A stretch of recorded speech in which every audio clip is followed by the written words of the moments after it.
While building predictive models, one very important aspect is this idea of overfitting. Okay, so remember that what we are trying to do is to partition the data into training and test. Of course, both of these are derived from historical data. So we build the model using the training data, and then we apply the model to the test data. Now, after all, we have to remember that training data contains genuine cases and also has freak cases. Okay, so if we fit our model too closely to the training data, right, then we may not actually be doing the best thing that is possible, right? Because there would be freak cases out there and our model will try to account for those as well. Okay, therefore, it'll work only for that particular training data. It won't really work in the real world. Okay, so we need to have a trade-off between fitting the training data too closely and getting a low error rate on the training data versus taking a little bit of a hit on the performance on the training data but gaining on the performance of independent data. So let's try to understand all of these ideas. Okay, first important point is on a very large data set, if you build a classification tree and let it run as far as it can, obviously, if you've got tens of thousands of rows in your data set, your tree might end up looking like this. Okay, extremely complex, and clearly nobody will be able to understand the logic of this tree. And more importantly, the tree might be getting too fine into the weeds and matching all kinds of crazy things that are happening in the training data. Okay, so as I mentioned earlier, there is this concept of overfitting when the model that you're building matches too closely to the training data, then you run into a problem. So what we are basically saying is beyond a point, when your model becomes bigger and bigger, it's only fitting what is called as noise in the data, right? In other words, freak occurrences within the data. Okay, it's not really fitting the normal pattern that you would expect to see in the data, right? So what will then happen is that its performance on training data will keep becoming better because we are going and finding all kinds of crazy cases and building rules for them.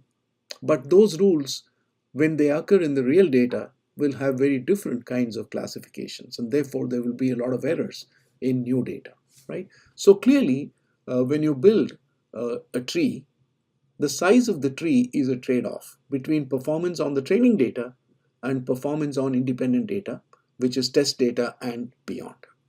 Okay, so we want to affect this trade-off, and therefore we don't want to build a model that too closely fits the training data. Okay, so in general, in information theory, you will hear this concept of signal and noise.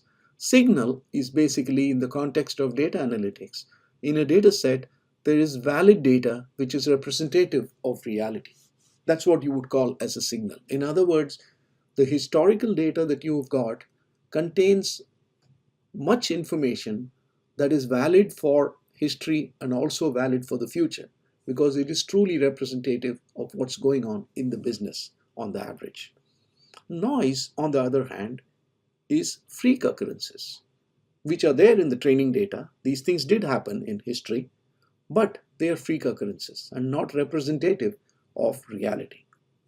Okay, so when we try to build a model that matches the freak occurrences, then we run into a problem. Let's take a concrete example, just Airbnb, for example. Okay, so signal would be most of the time cleaner, well located, and places with other attractive attributes would generally be rated high. Okay, so that's what you would expect to see. But there would be some freak occurrences. There might be some places which are actually ill kept and ill located, have maybe other problems, but still, for whatever reason, they have a high ranking.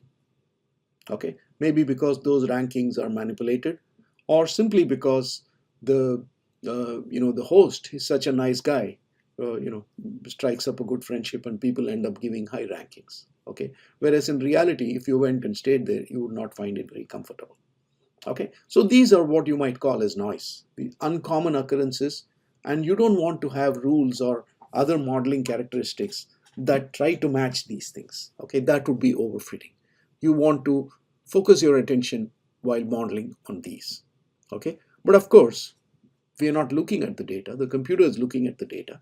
So we need to have some automated mechanisms by which we avoid overfitting.